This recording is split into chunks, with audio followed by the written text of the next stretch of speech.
దేశానికి స్వాతంత్రమే రాలేదనుకో, స్వాతంత్ర పోవటమే జరగలేదనుకో, రాజ్యాంగం ఏ దేశానికి రాయబడేది? బ్రిటిష్ ఇండియాకు రాజ్యాంగం ఉన్నది. అంటే భారతదేశానికి స్వాతంత్రం వచ్చినాకనే రాజ్యాంగం రాయబడ్డది.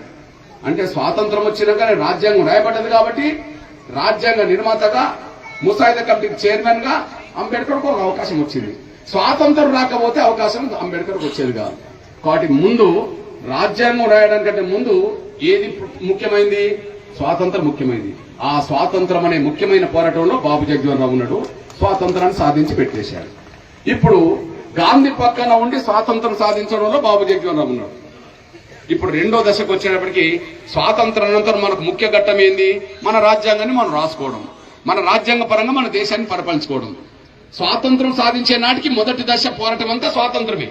కానీ స్వాతంత్రం వచ్చినాక ఏం జరగాలి? మన దేశాన్ని మనం ఎట్లా పరిపాలించుకోవాలి, ప్రజాస్వామ్యాన్ని ఎట్లా నిర్మించుకోవాలనే కాడ రాజ్యాంగం రాయబడ్డది. అప్పుడు రాజ్యాంగం రాసే సమయానికి గాంధీ చనిపోయాడు. రాజ్యాంగం రాసే సమయానికి గాంధీ చనిపోయాడు. కానీ రాజ్యాంగం రాసే సమయానికి బాబు జగజీవన్ రామ్ అంబేద్కర్ తోడుగా రాజ్యాంగ నిర్ణయ సభలో కూడా ఇక్కడ ఉన్నాడు. అంటే ఇక్కడ ఎవరితో ఎవరు కలిసి పనిచేశారు? స్వాతంత్ర పోరాటంలో గాంధీతో అంబేద్కర్ కలిసి పనిచేయలే.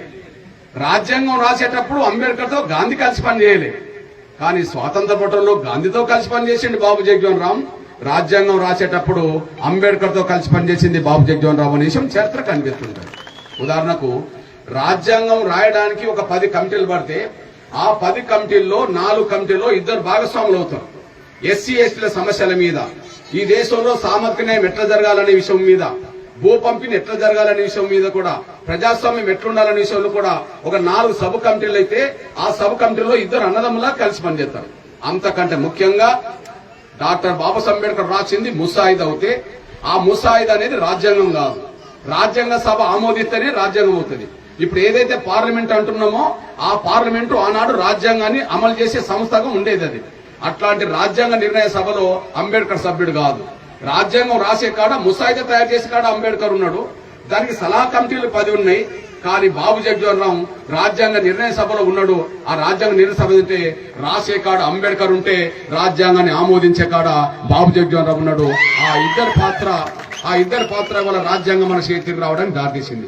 ఒకరు రాసింది అంబేద్కర్, ఒకరు ఆమోదించింది. ముద్ర పార్లమెంట్ లో ముద్ర ఇస్తే చట్టం అవుతుంది కదా, రాజ్యాంగం ఆమోదిస్తేనే అది ముద్ర అయిపోయింది.